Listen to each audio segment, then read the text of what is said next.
Should this hero be hailed instead of being jailed?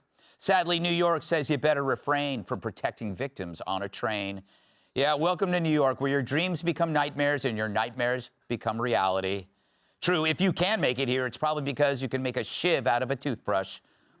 So it's a classic New York tale of boy meets girl. Boy tries to mug girl. Cops arrest the guy who stops the mugging. Earlier this week, a homeless dude apparently held open a subway emergency gate for a random woman so she wouldn't have to pay the fare. His goal, to demand money for his service.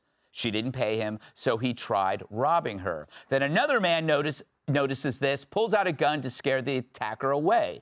Other passengers were so surprised they actually stopped defecating.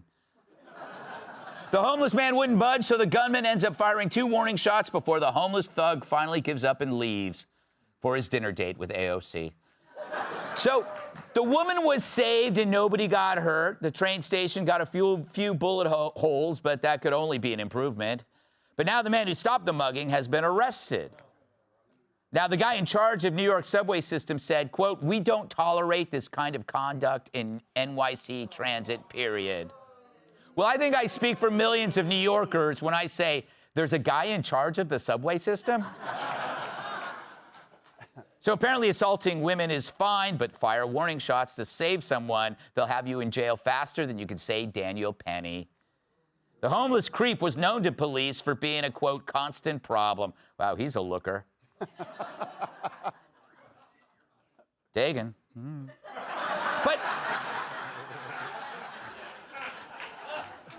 But this is what happens when we feel there is no law enforcement, because there is no law enforcement. The force is down over 3,000 cops.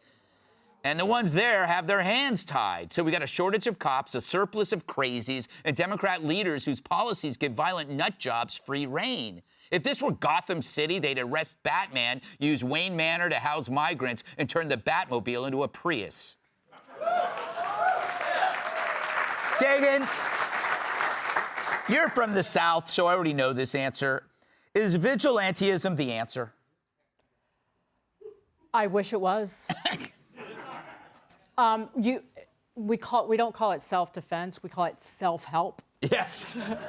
And I've, on this show, repeatedly talked about crazy ways I've tried to come up with defending myself. Mm-hmm. You know, carrying a hockey stick down the street or a baseball bat, although baseball sucks, so I don't want people to think that I like baseball.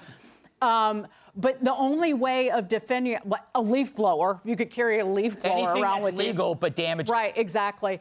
But the only self-defense, and this is bound to happen, this city will make you insane. Mm-hmm. And behaving in an insane way and becoming one of the nut jobs will only keep the crazy nut jobs away from you. Exactly. This is why I soil myself. I soil myself on the subway, and all the other weirdos leave me alone. Plus, I save a lot of time. That's your cologne. I soiled myself. Yes, ooh. If we had time, we could stop the show and do a skit. But anyway, so we predicted this, Dana, that once the left handcuffed the police and the government allowed deranged people on the street, at some point, citizens are going to have to take the law into their own hands. We don't condone it, but what can you do? 100%. When the city and the state don't do their job, and your job is people pay their taxes, you know, for various things, but one of them is to feel safe. When you're walking down the street, when you're in your home, when you're driving in your car, and when they fail to do that, you're going to get vigilantes. People don't feel safe. People will carry weapons. What's great about this is finally somebody actually tried to help somebody else. Right. You know, when you watch the videos of LA, people just film it and walk by, right? This guy actually tried to help. I mean, I don't know all the ins and outs. Did he have a gun permit? Did he have a concealed weapon? Probably not in New York. Who knows? I don't know. But it's good to see somebody actually trying to help somebody else. Yeah. These days, you don't see much of it anymore. Yeah.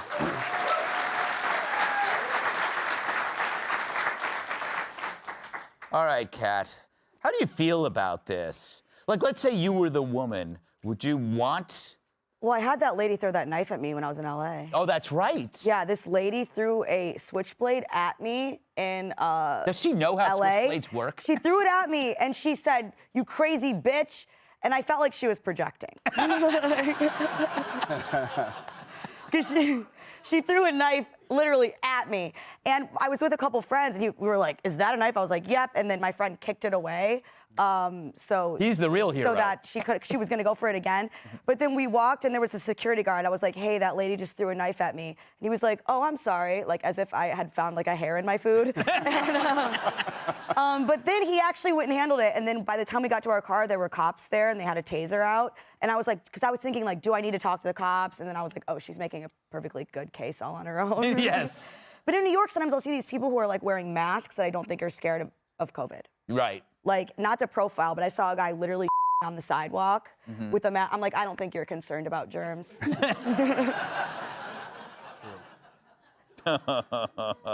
Todd, if you had, I think the guy did have a legally owned gun. It was legal, so he must have got the permit years ago. Right.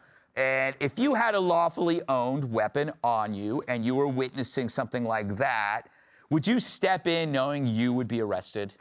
In this day and age, I'd have to think about it. And that's the sad part of it. But I will say, if my daughter is on that subway and somebody steps in, you better believe I'm paying for every expense associated with them, because I want people to do that. And that forces it on you. Do you have the courage to risk everything in order to do it?